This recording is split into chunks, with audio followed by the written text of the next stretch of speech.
There we are.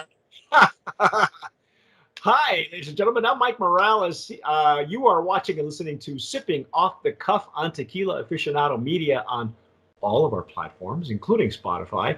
I'm here in San Antonio. That gentleman out there is I'm Eric Zandona in Vancouver, Washington. Eric. Happy New Year, man. Happy New Year. This is 2020, ladies and gentlemen. We're just jumping into our time machine and doing one of our brand new mezcals for 2020.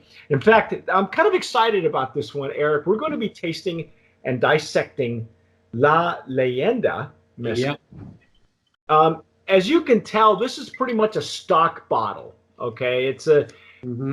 You and I have probably seen a lot of tequilas that came in the same bottle. I have a couple up on my shelf.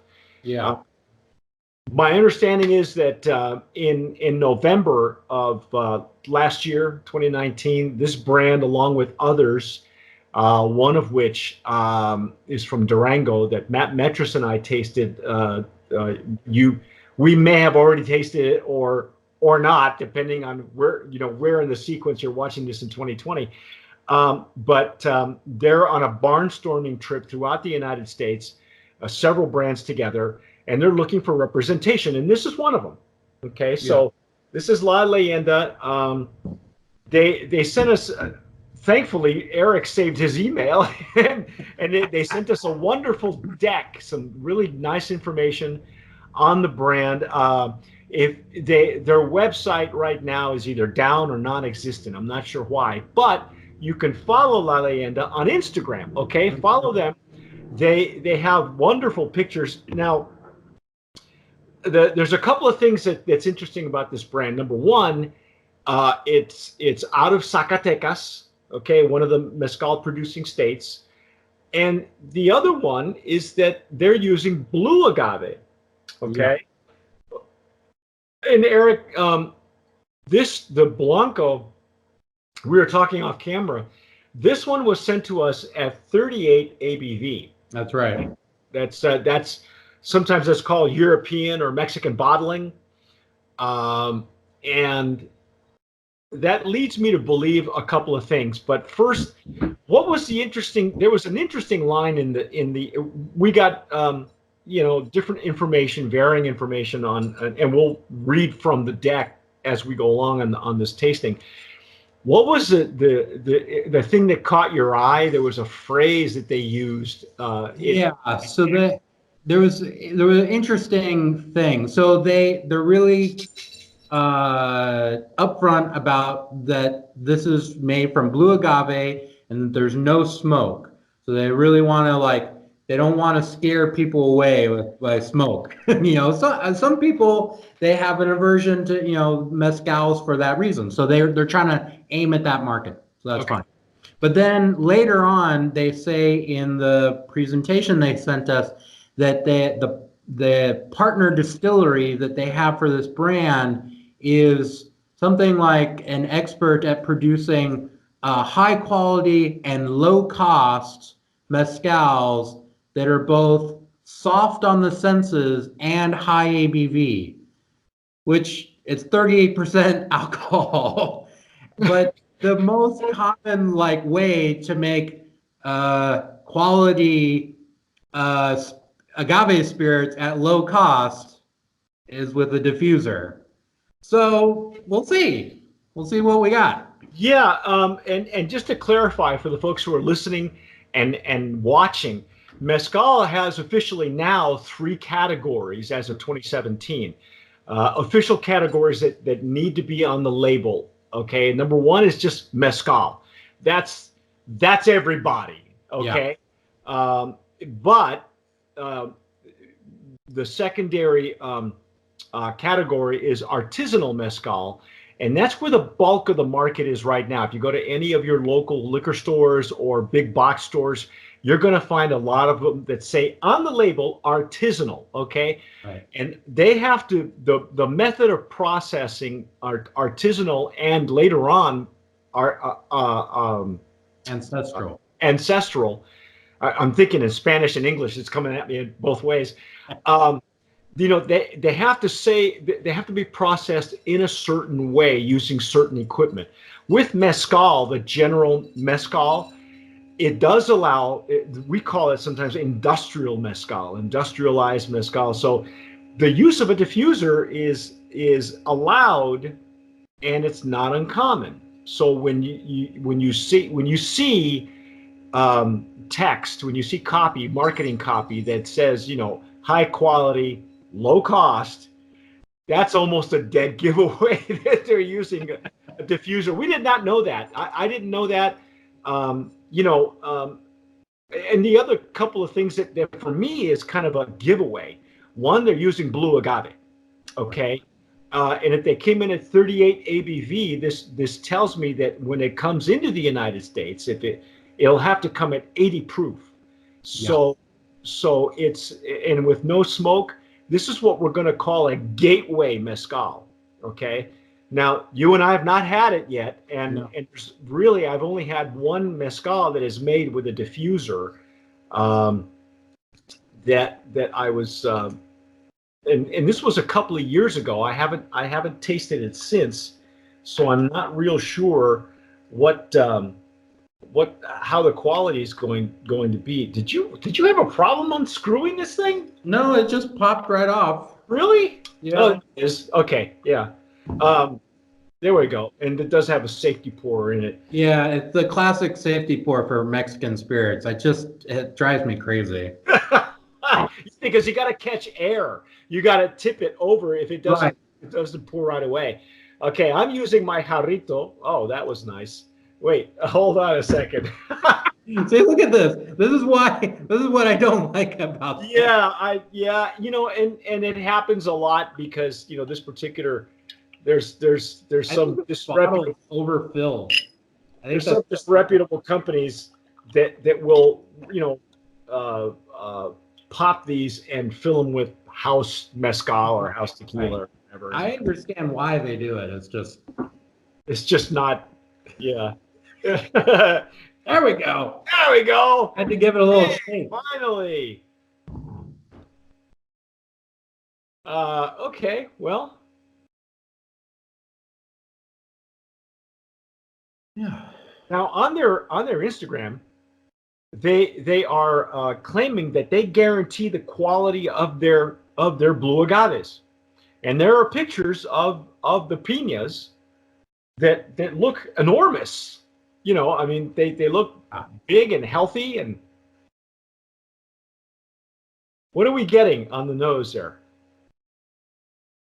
I mean, there's a lot of it's real bright. Got some pepper and I'd say mandarin orange.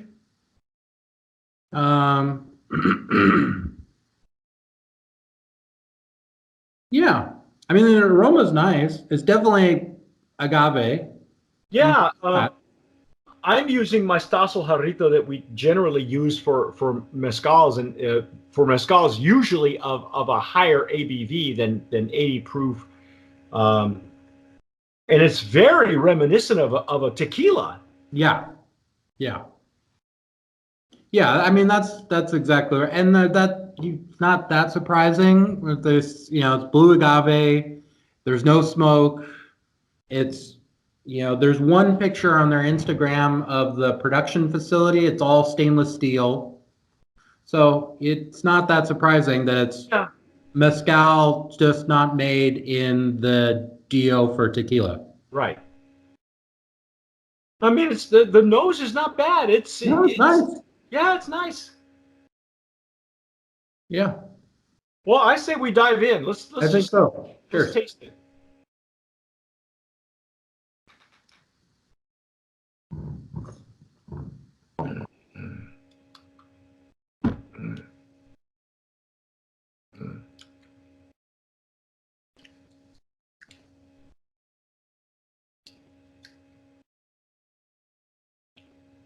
So it's got a real fruity character to it. That's can't quite put my finger on. It's light, it's fresh. There's There's a little bit of agave character, a little bit of like a sweet caramel, some sort of like candied flavor, like Rolos. Oh, surrounded by chocolate, you mean? Yeah. Like the Ah, just in the background. Maybe that. Yeah. This is much better than I was anticipating. mm-hmm. Now, um, again, in this mezcal category, industrialized mezcal, they are allowed to ferment in stainless steel vats. They're allowed to use mechanical shredders and that sort of thing. They can use a diffuser, but I'm not tasting diffuser juice. No, no, I'm not getting. I often get this like acrid sense in the back of my palate with diffuser tequilas, and I'm not getting that. I'm not So either. my guess is then probably just autoclaves. Yeah, yeah. It's got some great lip numbness too. I'm sensing that on my gums and inside of my lips. There's actually quite a bit flavor at 38%. So Yeah. 40, I think it's going to be interesting. Um, from what we can tell, if it's industrialized, um, again, lots of different. Really, the only way to tell is to taste it. I Yeah. mean, um, it. It's just that I'm really leery about the copy and the wording.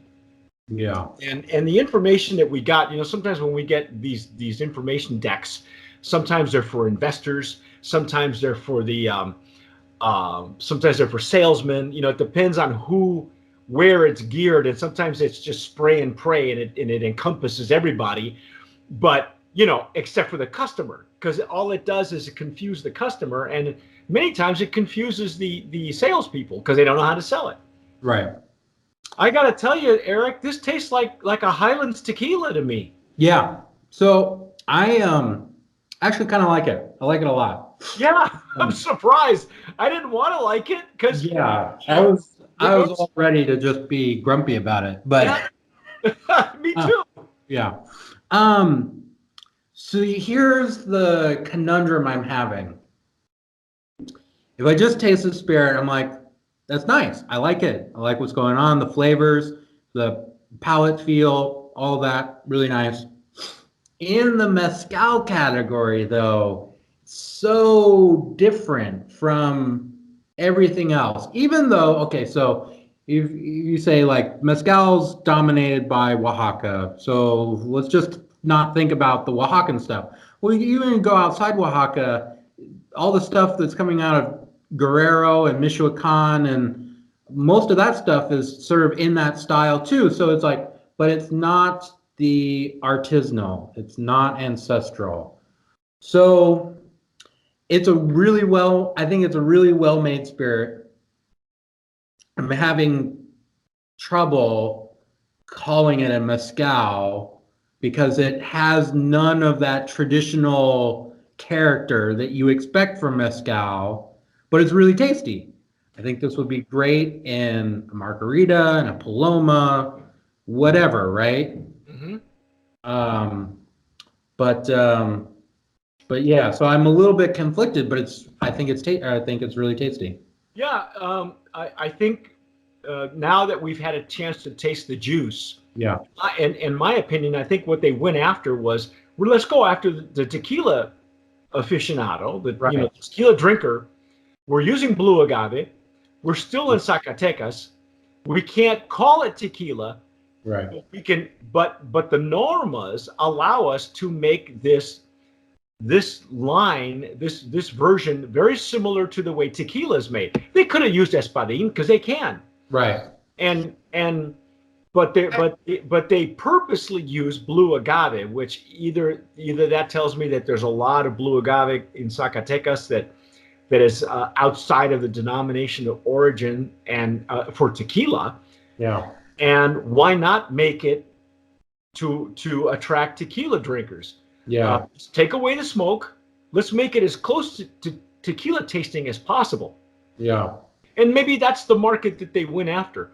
Now, we have a category when we nominate these for brands of promise. There is a mezcal gateway category, and generally speaking, they come in at 80 proof, 40 ABV, and they could be anywhere from El Silencio, which is a medley, and there's a couple of others that come in at this alcohol by volume. Yeah. And this is where, for me, this is where this would fit. Yeah. Because it's really good as a tequila. In fact, if this were a blind tasting, right. Yeah. But see, you and I are very much traditionalists, and so we, if I had this versus, if I had to choose between this and Del Maguey, it'd be Del Maguey all day long, right? But I can see where this has a place in the market. Yeah, I wonder. I think they might have a little bit of an uphill battle, despite how tasty this is, because real like gung ho mezcal fans probably not going to be that interested in it, and then like tequila drinkers who don't know mezcal well, I don't know how much market penetration like that, the sort of thing would get in terms of just like, because essentially it's tequila by another name solely for where it was made, right? Well, tequila is mezcal by another name. Right, exactly. Well, yeah. Exactly. so yeah, I like the product. I hope that they can find a market for it. I think my guess is they're going to have a little bit of an uphill fight. But once people taste it, I think they're going to like it. So, with the new rules of the TTB also allowed for it to be called agave spirits. So, and depending on how it comes in, if it's going to come in at 80 proof, I would say that it's probably, depending on their pricing, they could be priced, anywhere from 10 to 20, 20 to 30. It could be it could be in the premium category, priced right there with some of your favorite tequilas, but not so high. Not so small batch. Right. That it's not going to cost you like 80, 50, 60, 80 bucks, because nobody's going to pay that in this bottle. No. But I think they know that already. Right. Yeah. If this is 25 bucks, I don't know what the price is. But if this is 25 bucks, like I'd say, yeah, it's a good value. Buy it. Yeah, I would say too, but we don't know, because it's not. We were very fortunate. This gentleman who had sent this to us moved heaven and earth to get these to us. In Eric's case, twice. Yeah. And I had no idea until late November that they were actually still looking for representation for distribution. So we were very fortunate to get these before anybody else. And I don't know about you, Eric. I think here's what I'm thinking too.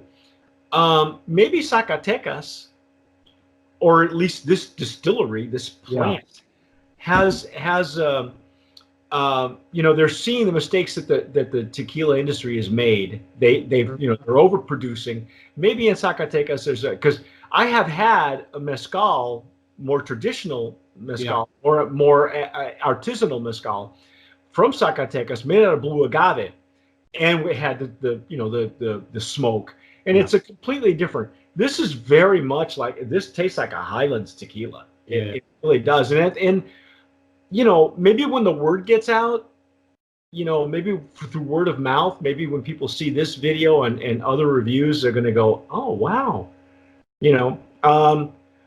I don't think, from the flavor profile, I don't think that they're using a diffuser. No.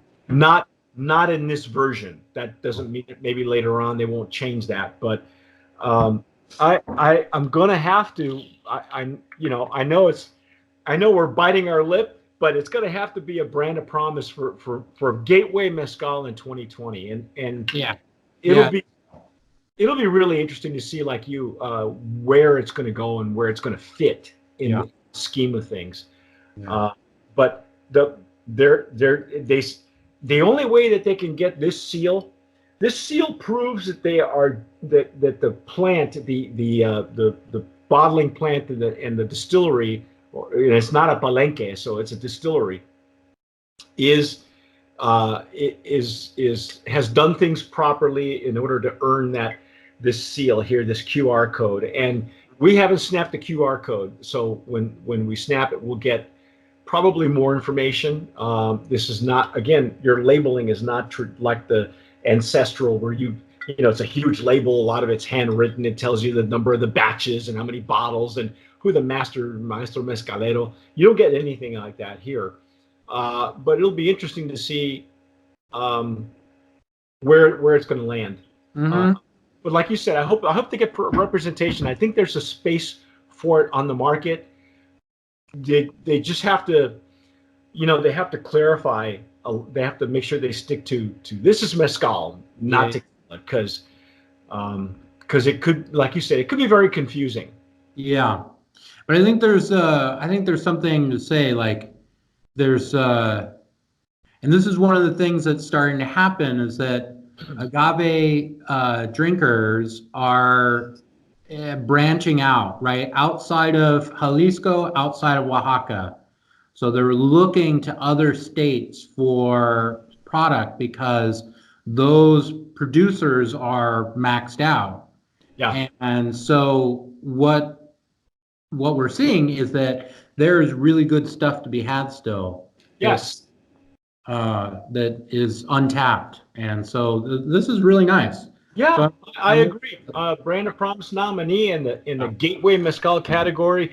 That's our take on the La Leyenda Mezcal, which is I don't even know what they're calling it. Are they calling this a Blanco or are they calling this a Joven? yeah, Blanco. Blanco. Okay. But stick with us, folks. We are going to do the whole line. So we're coming up with the Reposado and the Añejo. That's our take. I'm Mike Morales here in San Antonio. That gentleman is Eric Zandona in Vancouver, Washington. You have been watching and listening to Sipping Off the Cuff on Tequila Aficionado Media on every single stinking platform you can think of. If you're watching us on YouTube, please subscribe, hit that red button. If you're listening to us, download all your podcasts, including Spotify. And whatever you do, tomar sabiamente. Sip wisely.